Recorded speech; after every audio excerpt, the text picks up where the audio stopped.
नमस्ते साथीहरु, आजको हामीहरुको टपिक हो TCP भर्सेस UDP। TCP र UDP मा के अन्तर छ त्यसको बारेमा आज हामी चर्चा गर्छौं। TCP को फुल फर्म हो ट्रान्समिसन कन्ट्रोल प्रोटोकल र UDP को फुल फर्म हो युजर डेटाग्राम प्रोटोकल। TCP एउटा कनेक्सन ओरिएन्टेड प्रोटोकल हो। TCP ले डेटा शेयरिङ गर्नु भन्दा पहिला एउटा प्रोपर कनेक्सन इस्टाब्लिश गर्छ र कनेक्सन इस्टाब्लिश भइसकेपछि मात्र डेटाको शेयरिङ हुन्छ। यसलाई थ्री वे ह्यान्डसेक पनि भनिन्छ।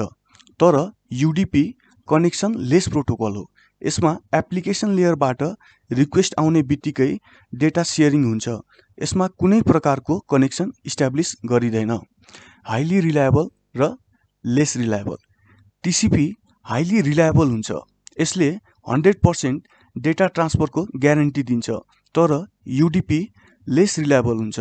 UDP मा डेटा ट्रान्सफरको कुनै पनि ग्यारेन्टी हुँदैन। सेन्ड गरेको डेटा रिसिभरसम्म नपुग्न नि सक्छ। त्यसपछि छ order transmission of packet, no order transmission of packet. TCP ले जहिले पनि प्याकेटहरूलाई तिनीहरूको अर्डरमा पठाउँछ। जस्तै मान्नुस् 4 वटा प्याकेट छ, P1, P2, P3, P4। अब TCP ले प्याकेट पठाउँदा पहिला P1 पठाउँछ, त्यसपछि P2 पठाउँछ, त्यसपछि P3, त्यसपछि P4 पठाउँछ। तर UDP ले अर्डर वाइज प्याकेटहरू नपठाउन नि सक्छ।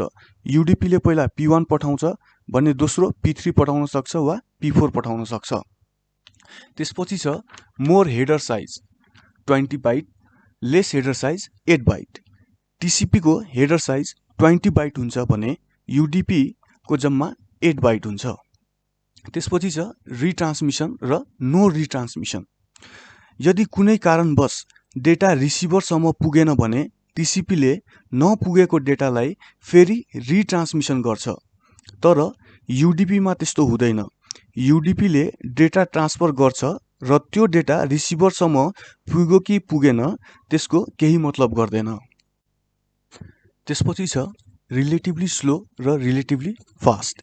TCP UDP को कम्पेरिजनमा अलि स्लो हुन्छ किनभने TCP ले डेटा ट्रान्सफर गर्नुभन्दा पहिला कनेक्सन इस्टाब्लिश गर्छ र TCP को हेडर साइज पनि UDP भन्दा धेरै हुन्छ। त्यसैगरी HTTP, FTP, SMTP र टेलनेट ले TCP प्रोटोकल युज गर्छ भने DNS, DHCP र VoIP ले UDP प्रोटोकल युज गर्छ।